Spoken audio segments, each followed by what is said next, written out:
नमस्कार मंडळी, आज आपण बनवणार आहोत झटपट होणारी अशी कोबीची भाजी। त्यासाठी लागणारं सर्व साहित्य मी इथे घेतलं आहे आणि चण्याची डाळ अर्धा तास आधी भिजवून घेतली आहे। त्यानंतर मी इथे एक पातेलं तापत ठेवलं, त्याच्यामध्ये तेल टाकलं आणि त्याच्यानंतर मी इथे मोहरी टाकली आहे। मोहरी व्यवस्थित तडतडली की त्याच्यामध्ये मी इथे जिरंसुद्धा ॲड करून घेत आहे। जिरं पण व्यवस्थित शिजलं की त्याच्यानंतर मी इथे मिरची, कढीपत्ता आणि कांदा टाकून व्यवस्थित तेलावरती फ्राय करून घेतला आहे।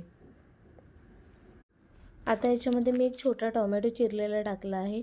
त्यानंतर पाव चमचा हळद टाकून व्यवस्थित मिक्स करून घेतलं। त्यानंतर जी आपण डाळ भिजवून घेतली होती ती सुद्धा याच्यामध्ये टाकून घेतली। त्याचबरोबर चवीनुसार मीठ ॲड केलं आणि ही भाजी आपण आता 1-5 मिनिटांसाठी वाफेवरती शिजवून घेऊया। डाळसुद्धा व्यवस्थित शिजली आहे। आता मी याच्यामध्ये कोबी ॲड करते। आता परत एकदा मी 1-5 मिनिटाची वाफ काढते जेणेकरून कोबी पण व्यवस्थित शिजेल। भाजी व्यवस्थित वाफेवर शिजून तयार आहे। आता मी इथे वरती ओलं खोबरं आणि कोथिंबीर टाकून भाजी मिक्स करून घेत आहे। आता ही भाजी आपली रेडी आहे। टिफिनसाठी होणारी अगदी कमी वेळात झटपट अशी सोप्यात सोपी कोबीची भाजी। एकदा नक्की ट्राय करून बघा।